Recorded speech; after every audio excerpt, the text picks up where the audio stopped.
के साथ जो भी रह रहे हैं, अपने हैं चाहे गैर हैं, उनका आपसे किसी जन्म का कोई कर्मानुबंधनी कोई रिश्ता है, कोई कर्मों का भुगतान, सुख के रूप में या दुख के रूप में मिश्रित कोई ना कोई भुगतान।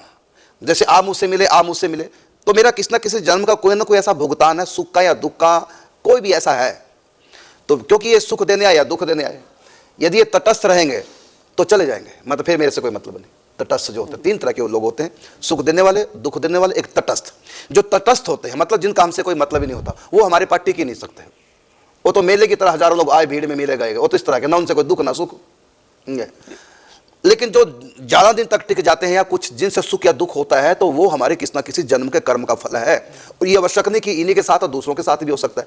तो किसी के साथ हमारा अधिकतर जो भी संबंध होता है, माता पिता पुत्र परिवार, इनसे ज्यादा ही कुछ घनिष्ठ पत्नी आदि, इनसे ज्यादा कुछ पूर्व जन्म का घनिष्ठ संबंध होता है। इसलिए तो अपने परिवार में लाख लड़ते रहो, आसक्ति खत्म नहीं होती, क्योंकि कई जन्मों का रिश्ता है। सबसे ज्यादा अकाउंट हमारे जो निकट के संबंध, निकट के, हाँ, और सबसे ज्यादा माता पिता, पत्नी, पति और संतान, इनमें सबसे ज्यादा हमारे पूर्व जन्मों का होता है। और ये जरूरी नहीं कि कोई सुख देने, हो सकता है दुख देने आए, लेकिन तभी उनमें आसक्ति इतनी होगी कि दुखी भी रहेंगे, उनको छोड़ ही नहीं पाएंगे। तेरी एक भी सहना नहीं और तेरे बिन रहना नहीं, ये स्थिति हो जाती है। लड़ते हैं खूब, पति पत्नी उल्लू के पट्टे, लड़ते रहते फिर भी इकट्ठे, अलग हो ही नहीं सकते। क्योंकि कर्मों का सुख दुख का लेन देन, अभी भुगतान करना, जो मर्जी कर लो, लड़ लो, झगड़ लो, रूठ के मायके चले जाओ या रूठ के पति कहीं ड्यूटी चला जाए, फिर भी दूसरों से फोन करके पूछेगा पत्नी कैसी है ना। क्योंकि वो आ सकती है, यहां तक कि छोड़ करके बाबा जी क्यों ना बन जाओ गुस्से में आकर के, तब भी बार बार पड़ोसियों से फोन करके पूछेंगे बेटा मेरी याद कर रहा है, बेटे से कोई बात हुई है। आसक्ति वहीं रहेगी, क्योंकि अभी सुख दुखों का संबंध है। यदि सुख दुखों का संबंध हमारा किसी से नहीं, वो अपने आप ही दूर हो जाएगा, चाहे वो शरीर छोड़ जाए, चाहे वो दूर चला जाए, और चाहे हम बाबा जी बन जाए। इसका मतलब संबंध टूट गया। तो जो शरीर छोड़ के चला गया, इसका मतलब हमारा उससे कर्मों का संबंध हमेशा के लिए छूट गया। तो दोबारा क्यों मिलेगा? मिलन तो कर्मों के अनुसार होगा, कर्मों का तो लेखा जोखा खत्म हो गया, तभी वो शरीर छोड़ के चला गया, कर्मों का हिसाब किताब सुख दुख का बराबर कर गया और दुनिया से चला गया। जब हमारा उनसे कोई कर्मों का लेखा जोखा बराबर हो चुका है, अब बताओ दोबारा क्यों आएगा मिलने? नहीं आ सकता। हाँ, यदि पितर है, पितर अगर बन गया, जन्म नहीं हुआ, नरक स्वर्ग नहीं गया, भगवान के धाम में नहीं गया, कहीं जन्म नहीं हुआ, तो ऐसी स्थिति में एक ऐसी भी स्थिति आती है, व्यक्ति वेट करता है जन्म की, उसी को वेटिंग रूम कहेंगे हम, पितरलोक कहेंगे वेटिंग रूम को। तो जब तक वो पितरलोक में, तब तक वो इस घर से उसका संबंध बना रहता है, याद रहती है, क्योंकि जब तक जन्म ना हो तब तक व्यक्ति भूलता नहीं। अब उसका जन्म नहीं हुआ है, इसलिए वो पितरलोक में उसका इस घर से संबंध है। तो इस और वहां का जोड़ा भी गया, भगवान ने भी जोड़ रखा उस रिश्ते को। यहाँ साल में एक बार श्राद्ध करो तो उनके पास पहुंचेगा। तो पितरलोक से आ सकते हैं, लेकिन आने की आवश्यकता नहीं, क्योंकि कर्म का संबंध ऐसा रहा ही नहीं, तभी तो से छोड़ दिया। वो भी क्यों आएंगे?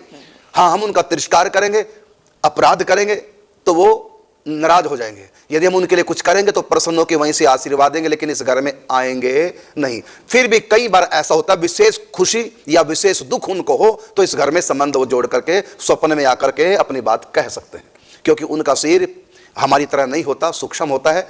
जो हम स्वप्न में अनुभव करते हैं अपने शरीर का, अपने आप का, वो सूक्ष्म शरीर वहां होता है, क्योंकि वो जन्म नहीं होता। तो नरक स्वर्ग में तो अलग से शरीर दिया जाता है सुख दुख भोगने के लिए, लेकिन पितरलोक में शरीर वैसा नहीं होता, वो होता जो सपने में मनोमय शरीर होता है। इसलिए हमारे मन से संपर्क कर सकते हैं, लेकिन वो, हाँ, कई बार ऐसा भी है प्रगट भी, लेकिन प्रगट वो आता है जो सचमुच में भूत प्रेत बन के यही भटक रहे हैं, विशेष अपराध के कारण से महद अपराध हो गया, भूत बन के भटक रहे हैं, वो प्रगट होके आ सकते हैं अपना दुख निवेदन करने के लिए। यदि हम उनका अपराध करते हैं तो उनको गुस्सा भी आ जाता है, हमारा बुरा भी कर सकते हैं, लेकिन अक्सर भूत प्रेत किसी का बुरा करते नहीं। कारण क्या?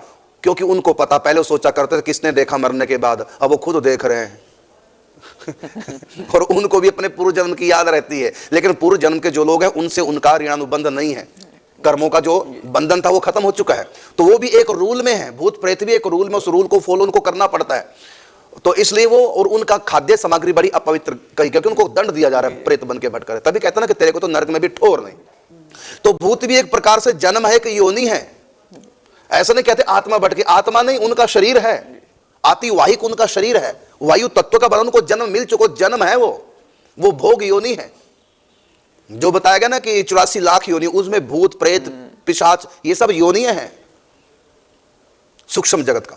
तो यही रहता हूं, कभी कभी आकर के सामने प्रकट हो सकता है, लेकिन मैं कहूंगा भूतों से डरने की आवश्यकता नहीं, क्योंकि भूत किसी को दुख सुख नहीं देते, क्योंकि हमारे साथ उनका सुख दुख का संबंध समाप्त हो चुका, तभी तो उनकी मृत्यु हुई है। वो हमको सुख दुख नहीं दे सकते। हाँ, यदि हम उनका अपराध कर दे, जैसे भूत कहीं रहते हो, हमने वहां बाथरूम कर दिया, पेशाब कर दिया, तो उनको गुस्सा आ जाता है।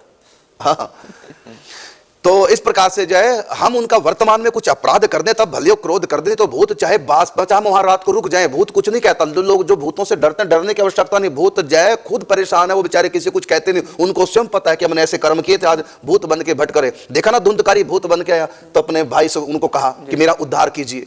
ऐसे एक पारसी प्रेत बन गया, और भाई से हनुमान प्रसाद पोदार जी बंबई में चौपाटी पे बैठे हुए समुद्र किनारे, एक सफेद वस्त्रों में उनके आगे एक व्यक्ति बार बार आता चला जाता है, बार बार आता चला जाता है।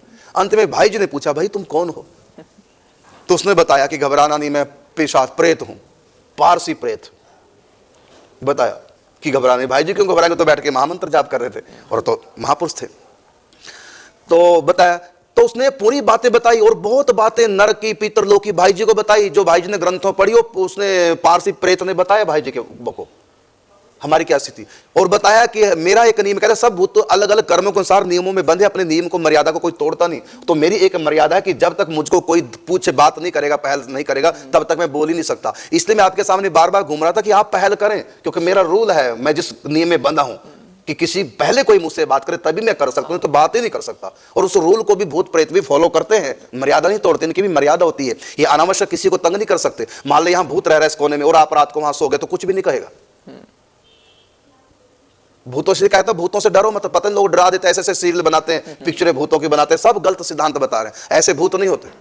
भूत तो सब जगह मिल जाएंगे, लेकिन कुछ नहीं कहते। यहां तक कि कई बार तो अपने खेत की रखवाली करते हैं, अपने खेत में जिसमें सिर छोड़ा वहां रहते हैं और रखवाली करते हैं खेतों की। उनका अपने परिवार से प्रेम होता है, लेकिन परिवार के सामने प्रकट नहीं हो सकते, क्योंकि वो एक रूल में बंधे हुए हैं। ये तो भूतों से डरने की, ये भूत बीच में कहां से आ गए, बात क्या थी? हाँ, प्रश्न ये था, क्या मरने के बाद क्या अपने लोगों से मिल सकते हैं? हाँ, तो उसने पारसी प्रेत ने बताया कि जय हम लोग जो अपनी मर्जी से किसी से बोल नहीं सकते, और यहां तक बताया कि प्रेत योनि में भी अच्छे अच्छे धार्मिक प्रेत भी होते हैं। और पूरी बातें, और प्रेत लोक के बारे में, पितृ लोक के बारे में जो बातें हमारे ग्रंथों में लिखी, वो सारी बातें भाई जी को बताई। और फिर कहा कि भाई, उसने कहा कि हम तुम्हारे लिए क्या करूं? कहा मेरे लिए गया जी में जाके श्राद्ध करवाओ, कुछ दान पुण्य कराओ। तो भाई जी को पता ना कि उसी वंश का, खानदान का कोई व्यक्ति हुआ, उसी का श्राद्ध लगता है, भाई जी को पता। और भाई जी ने कहा कि तुम लोग तो पारसी हो, और जो पारसी होते तो श्राद्ध को मानते नहीं। तो प्रेत ने बताया, भले कोई माने चाहे ना माने, कोई मतांतर के लोग, लेकिन जो सत्य है वो तो है ही है। अब पारसी में और धर्म संप्रदाय के लोग चाहे माने चाहे ना माने, जो सत्य है वो तो तब भी है, इसलिए मेरा उद्धार करो। तो भाई जी कहते हैं कि आपका उद्धार मेरे द्वारा कैसे हो सकता है, क्योंकि जिस खानदान का व्यक्ति होता है वही उसका श्राद्ध तर्पण आदि करता है। उसने कहा ये भी एक रूल है कि मेरी संपत्ति से कहीं आप सदुपयोग करो, उसका फल मुझको मिलेगा। कहा मैं तुम्हारी संपत्ति कहां से लाऊं? तो उसने बताया कि अमुक जगह नीचे धरती में मैंने गाड़ रखी है संपत्ति, वहां से उसको निकालो, और उस मेरी कमाई से वहां। तो भाई जी ने उस संपत्ति को लेकर और उनके नाम से वहां श्राद्ध किया, करवाया, किसी को भेजा। उसके बाद वो फिर वो प्रेत द्वारा आया, कहा अब मेरे को शांति मिलेगी, मैं बहुत प्रसन्न हूं। तो आपका प्रश्न था क्या मरने के बाद क्या अपने लोगों से मिल सकते हैं? उसका उत्तर दिया।